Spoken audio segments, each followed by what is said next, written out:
Hello guys, welcome back to another video. I hope that you're doing well and everybody is fine at home or wherever that you are. If you're seeing me for the first time, please let me know in the comment section so that I can give you some love and warm welcome. As you can already tell by the size of my nose, I am no longer pregnant.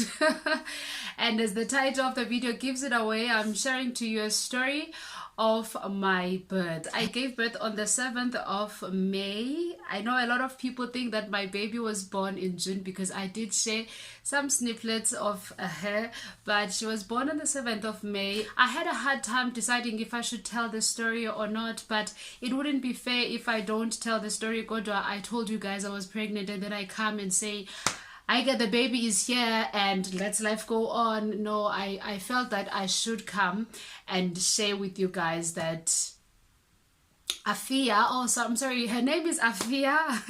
Afia, which means girl on Friday, and her Xhosa name is Sisati. Sisati means we are still saying, so it's just built on Simanye's name, Sisati Simanye. We are still saying unite us. Yes, so yeah, let me tell you the story of how Afia came. Okay, I'm sorry, baby. And Simanya's Ghanaian name is Nanaya. She's saying I must say her name. This is orange juice. Apple juice. So this story, guys, to make sure that this story is not super duper long, I'm not going to talk about the events leading up to the day I went to the hospital because it can be very long, okay? And in incidents I did up, so I can't drag it. So I'm going to start on the 6th of May. It was on a Thursday. On the 6th of May, it was on a Thursday. I was at home and I had just taken a bath. After that, huge amounts of water came out. It wasn't my water breaking that time. My water had already broken. So is that even proper English? But my water had already broke. So on this day, on the 6th of May, or Thursday, huge amounts of water came out. I called the doctor. It was 6 p.m.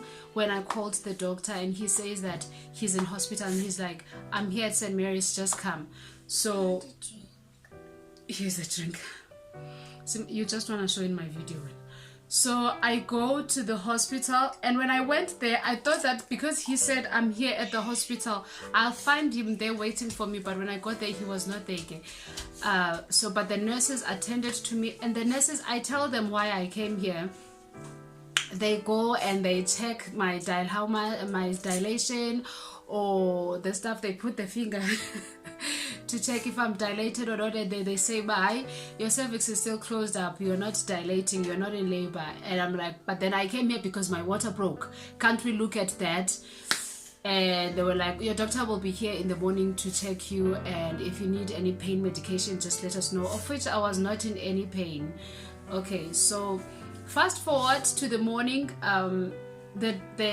I slept there the morning. The doctor does not come. He didn't come early, but then he came around 10. I had eaten breakfast, so he comes. It was after 10 actually. He comes after 10, and then I was already starting to panic. I'd already sent him about 2 messages because I was trying to call him and I couldn't reach him. And to his defense, he came walking with crashes, so something had happened to him, but I didn't want to know. So he comes, and then the first thing I say to him is that, can we just check the water, because I lost huge amounts of water. I think that is the first thing that we should look at. Don't check my dilation and stuff. And then he says, yeah, that's what I'm here for. And immediately after he checks the water, he says that we have to prep you for an emergency C-section. He's like, and I'm like, but I've eaten. And he's like, right now, if we don't jump for an emergency section, something might happen. And I was like, let's go. 3 nurses were prepping me. That's how hectic things were. I went to theater. They put me to sleep. I woke up, guys, around 2 when I regained my consciousness, and they were like, okay, people from the nursery are gonna come and tell you about the baby. 2, 3, 4, nobody's coming to tell me anything about the baby. and I was not in any pain.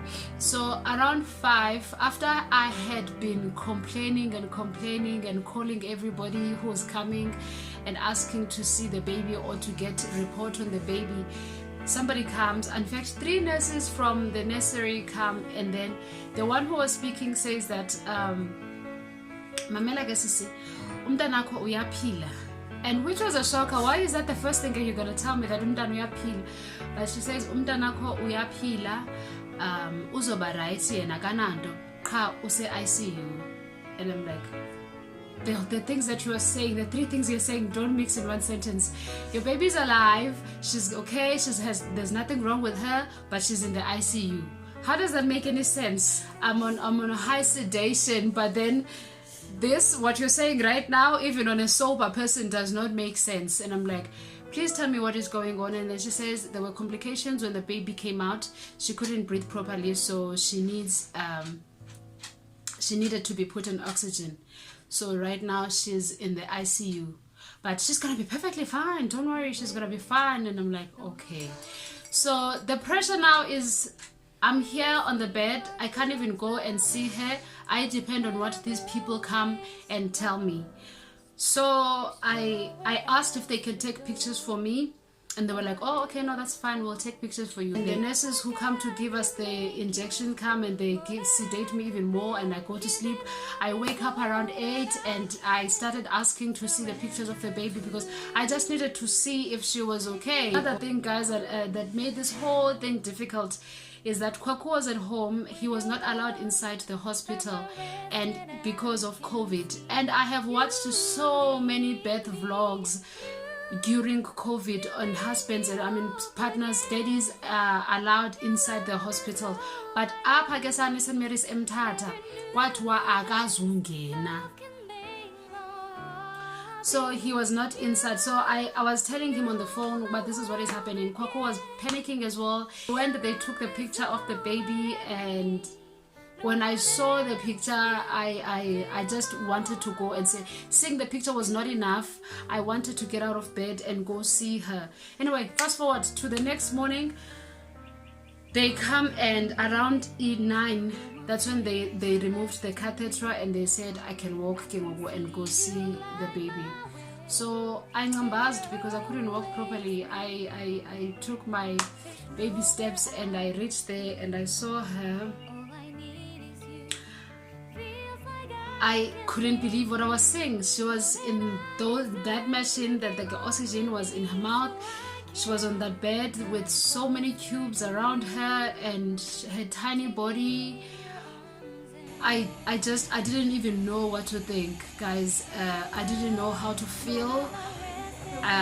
Obviously I had to take some videos and some pictures for Kwaku because he was devastated, and my mom as well, and my sisters.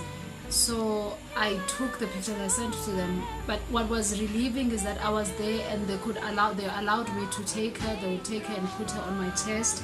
So at least there was some sort of relief. Every time that I went to see her, the stuff around her eyes, man, it looks like she was in so much pain. It was just so hard to comprehend. It was just so difficult to look at her and not break down, you know. But I was trying so hard to be strong because I wasn't the only person that was in that situation. I could see because there was about 4 of us who were in there, and the other ladies were there. They were holding their babies. They were okay.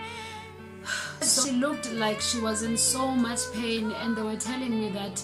And there was a sound that was made by the stuff that is in the nose, the oxygen. It was making bad sound, like she was not breathing properly, and I was just getting weaker by the day, you know. And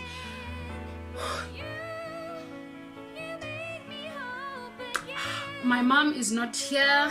My mother wanted to come to Mthatha, and I'm like, it's pointless to come to Mthatha because you're not even gonna be allowed inside the hospital. I'm not gonna see you, so stay in Mount Elive. And every time I spoke to my mother on the phone, she would say that abo masithandaze, kufuneka sithandaze ngoku. And I would close my eyes to pray, but nothing would come out of my mouth. The only thing that I could say is "Oh, nithi umntanam," and it was very difficult.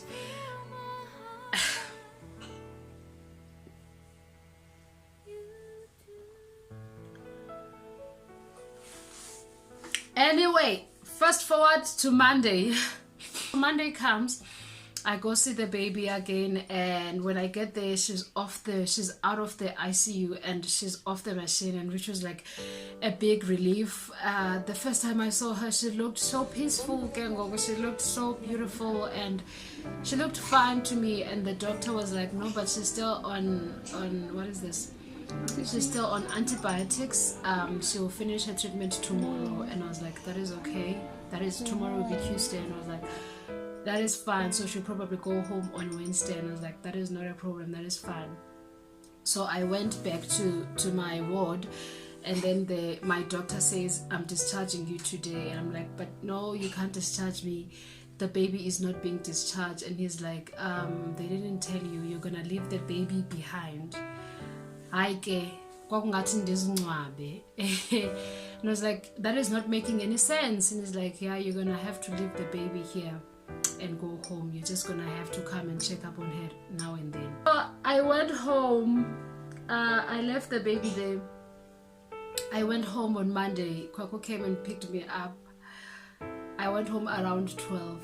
I couldn't stay at home. I thought that I was going to be able to sleep and then wake up and see her the next day, but I couldn't stay. I told Kwaku to take me back to the hospital around 6 because I couldn't sleep, guys. I couldn't even eat. So I went back to the hospital. I saw her Tuesday. I go again. At least Tuesday I was a bit better now. Nothing was better way too, but I had that hope. But tomorrow she's going home anyway, so it's gonna be fine. So Tuesday I get to the hospital, and her doctor was there. Luckily, her doctor says that I don't like the color of her eyes. Her eyes are a bit greenish. We need to check her for jaundice, so that if she has jaundice, I can start her on phototherapy. And I was like, God, no, I don't need this right now. And then they said they're gonna draw blood and stuff. So I would go there, and I'm saying we because there was a lot of us. Hey, it was about 6 or 7 of us who were discharged. So it's a normal thing. Pies and Marys, they do this.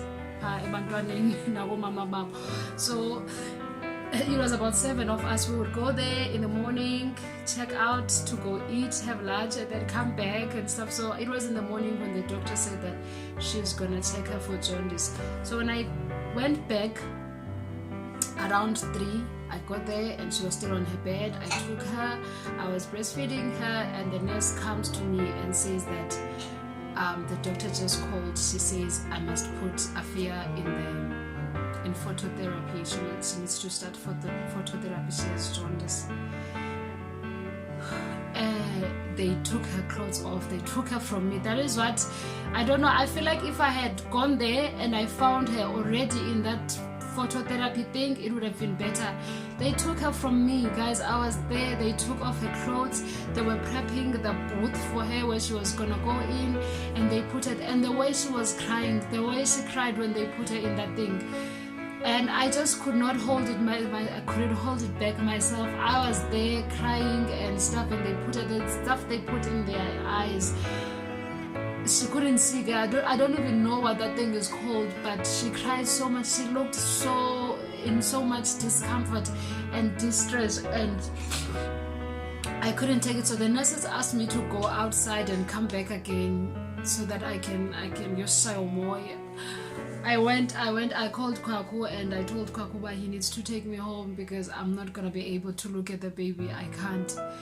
So I went home. You can imagine how stressful it was. Kwaku, me coming out of the hospital crying like the baby has died or something horrible has happened, and he doesn't even know what is happening. He can't even go and see the child. So this time I call my mom, and my mother is like, uyayazi into kubana ngoyena mntu strong, if you're going to break down uthi masithini thina. I hate that. I hate being told that I'm strong when I'm feeling very vulnerable. Guys, you're depriving people of being weak and allowing their feelings when you say that you are the strongest person. Allow the strongest person to break down once in a while, okay? So I went home, and on Wednesday I went back, and on Wednesday in the morning I went back. My heart was so heavy. So when you enter the ward where she was, her booth, I'm gonna call it a booth because I don't know what that stuff is. Her booth was facing the door, so when you enter you see her. So I entered and I tried to collect myself, like pull myself towards myself. So when she was in that thing, I couldn't even take her out, I couldn't hold her, I could only put my hand inside and say, baby, sorry. Yeah, so I looked at her and I went to Express, because there's another room where they put us to Express milk. I went to Express. So the mother's in there. This girl comes to me and then she says that, what are the vitals? What are your baby's vitals? Like, how is the jaundice looking? And I'm like, I don't know, I didn't even ask that. And then she's like, well, it's supposed to be 140 or below.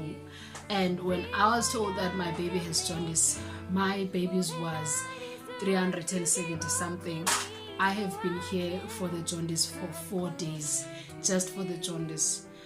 So it's not just you. And then she started telling me about other stories about what something else that is happening to the child. And as she was speaking, the other one broke up and she told me, this is what is happening. And people were now talking about they saw wiki low. They were saying, I'm the weakest link. So everybody was just talking to me and trying and telling me their situations to make me realize I was not the only one, and that it was gonna be okay, you see. So another one was telling us about the previous baby that she had, where she went through the same thing, but the baby is at home now and stuff. So I don't want to lie, that whole talk helped me out. And they were very close, Bona. They were talking together. Every time I went there to Express, I'd find them talking, conversing. They're calling each other by their names. And I was like, I'm not here for you, I'm not here for you, I'm just here to express milk and then go out. So this day they were like, we lunchtime we go together, you are going to go and eat with us, stop this thing of isolating yourself. So Nyan, when lunch came, I went with them and it was just positive vibes. I was feeling better. My mom called me and she was like, your voice sounds so strong. And I'm like, yeah, because I'm feeling stronger as well, I'm feeling better. So I went back in the afternoon after we had our lunch, and as I was leaving, the other nurse says to me, they now told me that my baby's right. I asked, and then they said, oh well, when we checked her yesterday, her jaundice was 170. Was it 170 or 190? And Kumbuli, but it wasn't above 100, 200, but it wasn't close to 2. It was close to 200, I think 170. So as I was leaving, this nurse says to me, don't you want to hold the baby? And I'm like, but I was told that I cannot take her out of here. And she's like, no, you can take her now, because she's been there for more than 24 hours. You can take her. And that was so much relief. And just to be able to hold her and take the things off her eyes, I took her and I held her, and